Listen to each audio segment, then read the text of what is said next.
Hello, I'm Chris Hearld. I'm the Managing Partner of KPMG in the UK and Switzerland.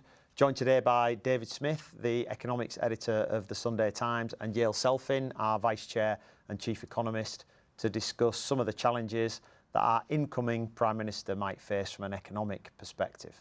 David, I'm going to come to you first. We're already hearing talk about the fiscal hole that the new government might be about to inherit. What are your thoughts on that? And are we already in danger of our new Chancellor, whoever that might be, breaching their own fiscal rules? Yeah. I think one thing to bear in mind, Chris, is how unusual the situation we're in is at the moment, because when you've had changes of Prime Minister within governments before, those new Prime Ministers have come from within the government. They've been in the Cabinet and so on. Andy Burnham, of course, assuming it is him, has been out of central government for 9 years. So he is a bit of an unknown quantity. We don't know, as you say, who the Chancellor is going to be. I don't think there is a particular black hole problem that we didn't know about. You know, we know that in the last fiscal year, the budget deficit came down from around 5% of GDP to just over 4%. And although the first couple of months of this fiscal year have been disappointing, I don't think there is any sense that things have gone wrong yet. And I would particularly criticise people who've talked about the black hole in the defence plan. You know, 4.7 billion over 4 years is not a black hole. As I wrote in the Sunday Times, it's hardly a Dove grey hole. You know, so this is a small amount, 1 billion a year, 0.08% of government spending. You know, that's the sort of thing the Treasury should be able to find down the back of the sofa. It's not a new black hole. But there are fiscal challenges. If this Prime Minister wants to make a difference, he has to reform and switch around what he spends money on, rather than just assume he can increase spending. You know, the constraints are there, but there's no new black hole, I don't think, yet. And Yael, one of the challenges that I have in my role is thinking about the way that government policy affects our organisation. Tax change is always being talked about, of course. Do you think there are changes on the horizon that we might have to contend with? Yeah, I mean, it's something that all our clients have in mind at the moment and keep asking us. And I think it's fair to say that the public finances are potentially at a worse position than when only a year ago, let's say, because we had the crisis in Iran that caused growth to be lower and also interest rates to be higher. But a lot will depend on what the OBR will do in terms of the assumptions that they will make and the forecast, that they have new forecasts that they will publish in the next budget. But putting it all together, I'd say it is quite likely that the Chancellor will have a room of around 15 to 20 billion in terms of the margin to meet his or her fiscal rules. So all will really depend on what would be the spending plan and what will be the ambition of the new government in terms of their spending. If they want to spend a lot on protecting people and addressing cost of living, for example, then that could cost quite a lot of money. So it really depends on what they want to do. Okay. And David, tax is only one side of the equation, of course, spending is the other. Are there areas that you think the government might look at rebalancing spending to try and balance the budget? Yeah, I think there are. I mean, one thing that's just to build on what Yael was saying, I think it could have been worse. You know, if we were still in a hot war in Iran, if there wasn't the ceasefire deal, and if oil prices hadn't come back down again as they have, things would be a lot worse and a lot more troubling. So in that respect, it's good. I think on the tax side, you know, there are radical things that a new Chancellor could do, and I think, you know, those will be being thought about at the moment. You know, one of them is to really shake up property taxes, for example. So, you know, the idea of a single property tax levied on a percentage of a property's value to replace both stamp duty and council tax is one that is being quite widely talked about. On the spending side, you know, one of the things I think any new Chancellor has to think about is that you just look at where we are in comparison with where we were before the pandemic. You know, essentially, you know, public spending has gone up from the equivalent of about 39% of GDP to around about 44, 45%. That's a big change in a short time. What are the things that have gone up? Welfare, you know, including the triple lock on pensions, including health-related welfare spending, and including, of course, the NHS. You know, the NHS is an interesting institution, obviously, you know, a national treasure, we think about it, but in the 2010s, NHS productivity was actually very strong. You know, NHS productivity was better than the private sector overall. So if you can get back to that and you can think about how do we manage better in the 2010s than we have managed since the pandemic, particularly on NHS spending, which has gone up a lot. If you can control things better, it does release funds. It releases funds for you know, better numbers for public borrowing, but also, you know, it makes those spending commitments to defence a lot more easy to think about. So I think those are the kind of things that a new chancellor should be doing. And you know, it would be a waste of time and a waste of all this political process if all you have is a new face at number 10 and number 10 in the north as well, and all they do is the same as the previous lot were doing. So I think there has to be change, and I think everybody is looking forward to change in that respect. Well, you mentioned productivity a moment ago, and Yael, that was the big mantra of the previous regime, if I can call them that, was to try and drive some growth back into the UK economy. We've seen that productivity in the UK stay pretty stubbornly low. Are there areas that you think are the obvious ones to look at to try and drive some more growth out? Sure. So I think there's some easy, maybe not that easy wins, in the sense that if you have a bigger market, it's easier to have economies of scale. It's easier to grow. So closer links with the EU and with our bigger markets is one area that is definitely a potential focus. Another one is energy cost. If you have a lower energy cost, then companies may invest more in capital. That would make them more productive. And then when you look at individual sectors, maybe more of a focus I'd like to see of those sectors that drive growth in the UK economy. So particularly thinking about financial services, professional services, where productivity is relatively strong, as well as thinking about the future headwinds, for example, when you look at China and where we could play a role and remain competitive and strong and really double down on those sectors. And then, as David mentioned, there's a lot one can do with productivity in the public sector. Public sector represents a big chunk of the UK economy, and by making that more productive, using technology in the healthcare, for example, more is one way where you could improve people's health outcome as well as productivity.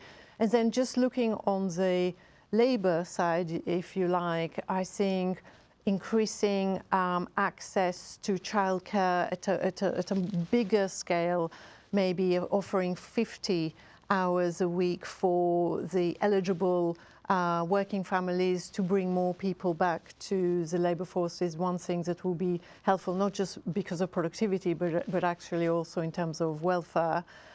And then my pet subject, if you like, is stamp duty. We're related a little bit to David. I think we need to get people moving more across the country to jobs, not just try and bring jobs to people. And by reforming stamp duty, especially on prime residences, that could help. David, coming on that topic of housing, actually, you have made the comment previously about the council house building programme that Andy Burnham has talked about, and I think quite positive about that policy. Do you want to talk a little bit more about that and any other areas that you would like to see him focused on? Yeah, I mean, one of the things we the outgoing regime, if you like, set in motion when they were elected in July 2024 was the idea of 1.5 million net new homes, net housing additions in England, and so roughly 300,000 a year. Now we haven't built 300,000 new homes in England since the late 60s, early 70s, and at that time, almost half of those were built by local authorities, so council houses were very important. Capacity in the private house building sector is quite low.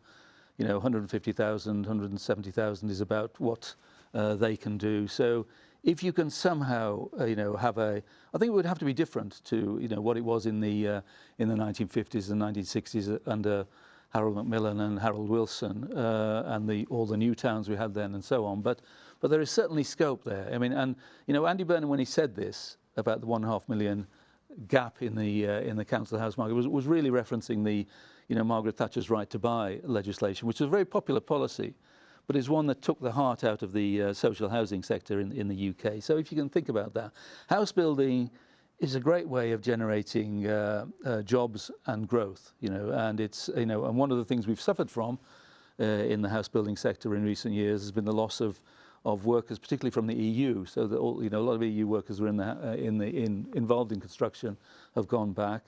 But we also have, as you well know, we have a lot of young people who are either economically inactive or would value, apprenticeships in construction and so on. So it seems there is a good win-win here. If you can get young people into construction, which has a very old workforce, if you can get building, and if either, it doesn't have to be council housing, private house building, housing associations, local authorities, get those things operating together, and lots of benefits flow from that, including, the geographical mobility that Yael referred to. If you've got lots more houses, you've got lots more opportunity for people to move around in search of work and so on. So I think there's a real win-win possibility there, and I just hope the sector isn't stuck in a rut in which you can't respond to new policies, new incentives from this change of regime. Now, you've both touched on geographic mobility. Obviously, Andy Burnham, the King of the North, very keen on devolution, very keen on number 10 North. Thoughts on that one?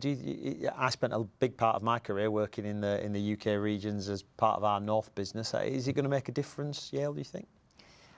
I think it's a good policy in the sense it's very popular. I think there's a few things that need to work. One is you do need to have the capacity within the local government and the regions to actually execute. So you do need to make sure that you've got the right people in place to be able to do that.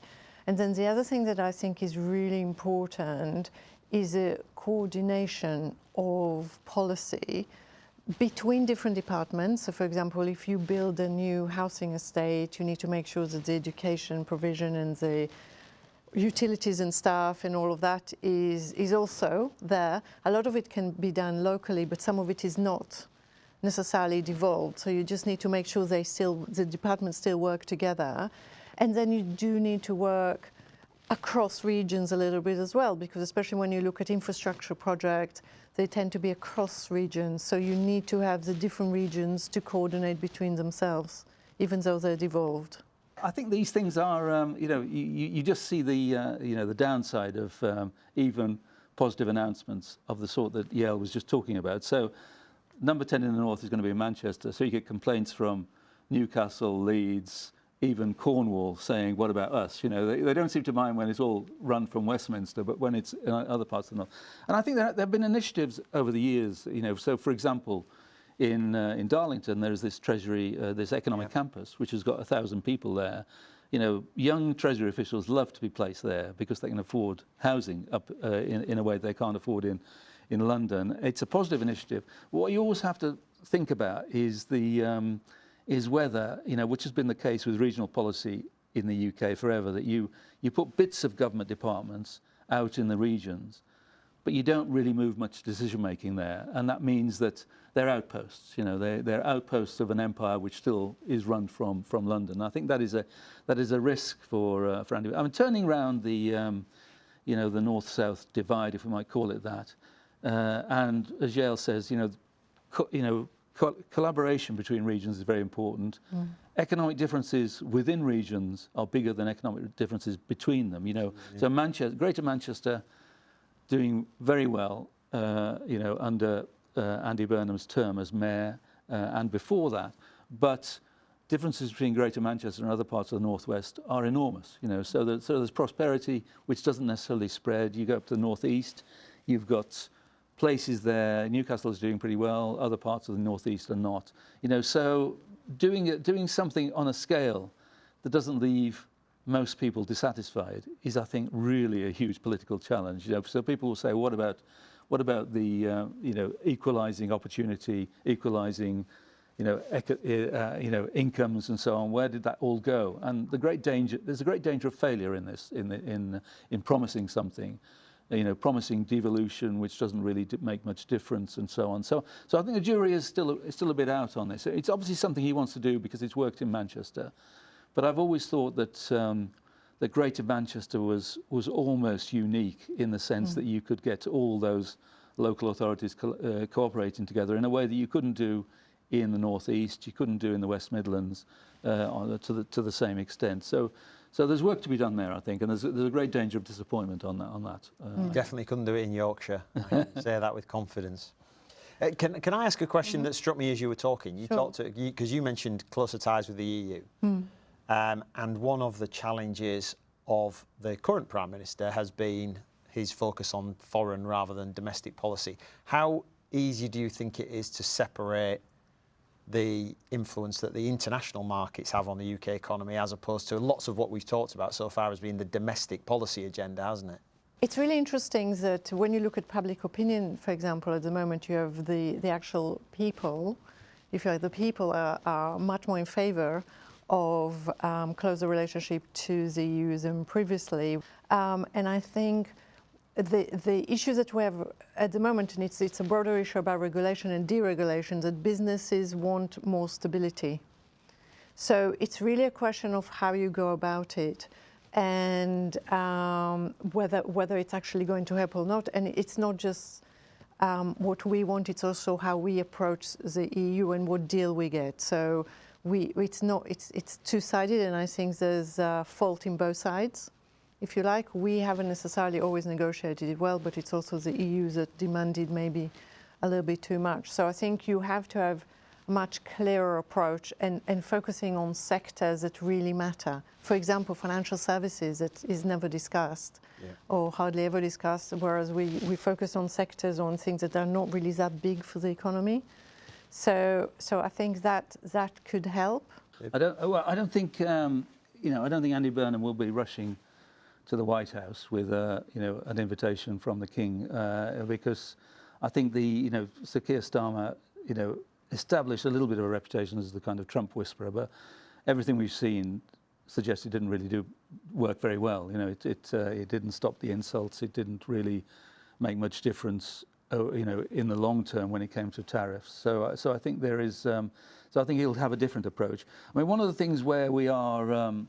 We are very sensitive and very dependent, of course, is the government bond market. And Andy Burnham in an earlier incarnation, back I happened to be up in Manchester in February, and it emerged then that he might stand for that earlier by-election, Gorton and Denton, I think it was. Yeah. And the gilt market responded badly to that because he had said things about we shouldn't be prisoners of the bond market and so on. I think he's learned the lesson there. But, why do we have, what is sometimes known, rather insultingly as the moron premium? Why do we have higher government bond yields than any other advanced economy, with the possible exception of Australia? We're very close to Australia in that respect. And I think it's because, suspicion was more than suspicion. Was established when, in that brief period when Liz Truss was Prime Minister, and it hasn't really gone away. So it's a combination of, is the UK more inflation prone than other countries? Has our debt gone up? Our debt is still lower than most other G7 countries, but it has gone up faster than all of them, I think. So there is still that suspicion about whether we are fiscally credible, whether we are fiscally responsible, and those two things add up to a high cost of government borrowing, which is going to be the constraint on whoever is the next Chancellor. And I think the people who are candidates for that are fully aware of that. How do you respond to that? And you have these little episodes where 30-year gilt yields go up to the highest since 1998, 10-year gilt yields move up again, and it's been the bane of Rachel Reeves's chancellorship. That every so often it comes back again. Often not because of anything she's done, but because of the war with Iran and things like that. And that means that, I remember when I used to talk to Rishi Sunak when he was Chancellor, and that worried him more than anything. The cost of government borrowing and its interaction with inflation was the real worry. If you're sitting there in the Treasury, it used to be that Chancellors would look and they would see, the reserves, the foreign exchange reserves, running down in a desperate attempt to support the pound. The pressures these days are almost all through the bond market, through through the cost of government borrowing, and that is going to be a constraint. And I think how governments deal with that constraint is very important. And it's a mixture of things. I mean, you can't do, as I think Rachel Reeves did, which is to introduce and announce unpopular policies on the assumption that they will satisfy the gilt market, even if voters hate it, because you need to do two things together. You need to have policies which are both popular with voters and go down well with the markets. You know, the two things, they're not that different, you know, and I think that is a big challenge for the next Chancellor. Can I come back to something you said earlier on, David? You were talking about employment levels and young people in particular.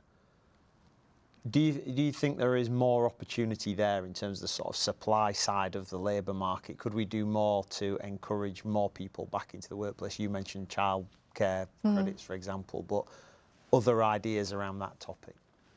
Well, I do. I mean, you know, one of the things that we've got is we've always had, you know, people think that economic inactivity, you know, people of working age who are not in the workforce, is something new. We've always had it, and we tended to have it in the past because, you know, taking Yael's childcare point, you know, a lot of mothers did not work in the old days, so you know, so we had fairly low female participation, but that changed enormously particularly over the last this century. It's changed enormously, and these, you know, so where is the inactivity now? It's the fact that we've got, you know, 2.8 million who are economically inactive because of long-term sickness, compared with 2 million pre-pandemic, and it's not long COVID, it's other conditions which are keeping people out of the workforce. It's those young people, you know, 1 million 16 to 24-year-olds who are not in education, employment or training, all of whom should properly be brought into the workforce, as you know, as Sir Alan Milburn's report has said. You know, so there's work to be done there. There is a supply. You know, at one time we had you know, roughly 75% of working age people are in employment in the UK. Getting that up to 80% or so should not be an enormous barrier to economic growth. We should be able to do that. Getting the inactive into the workforce, creating opportunities. You know, some of the things that, you know, that this Chancellor has done, you know, for example, employee national insurance, big increases in the national living wage, the minimum wage, have not helped in that regard.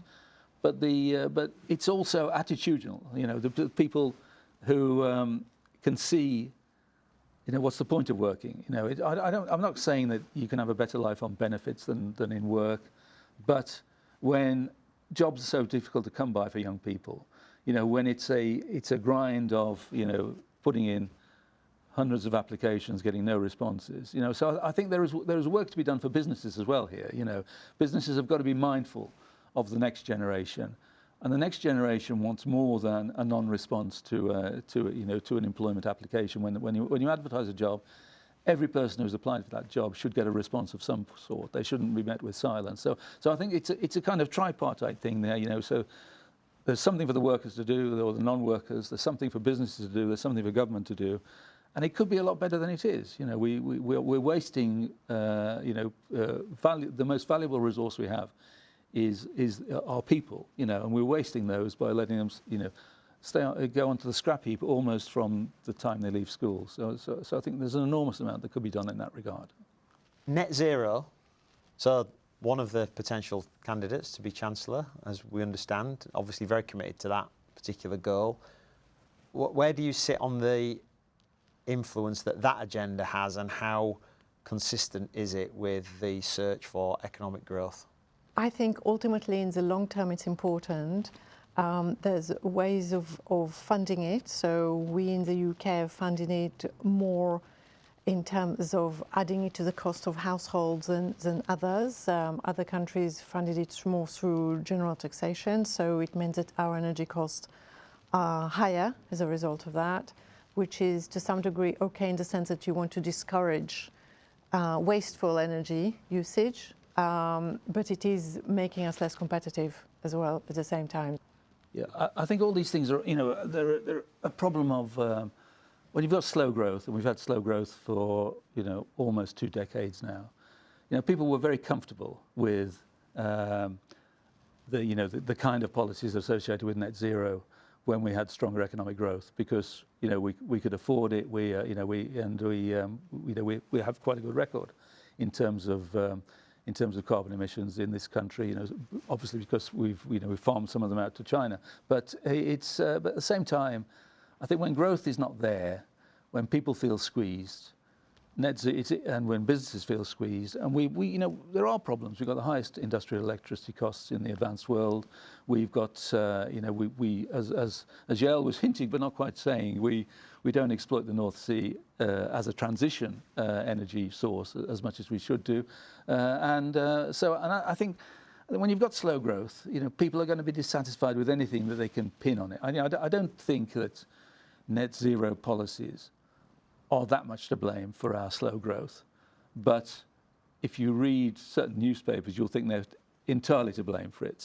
And you don't want to give people the excuses which give environmental policies a bad name, and I think they have got a bit of a bad name at the moment, because it's easy to pin net zero onto Ed Miliband, onto Labour, and so on. But we've had a problem with high electricity costs for some time, and we need to do something about it. And it's I think there was a view around 15, 20 years ago that we don't have all that much heavy industry anymore, so it doesn't matter so much. But now you've got data centres which need electricity. You've got everything. I was down at the Port of Southampton a few months ago, and there are available electric cruise ships, but they don't have the capacity to charge them there because we don't have the capacity within the system.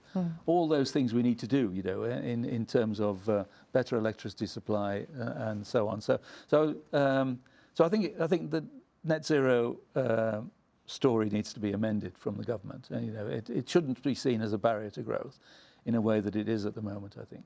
You mentioned a moment ago data centres.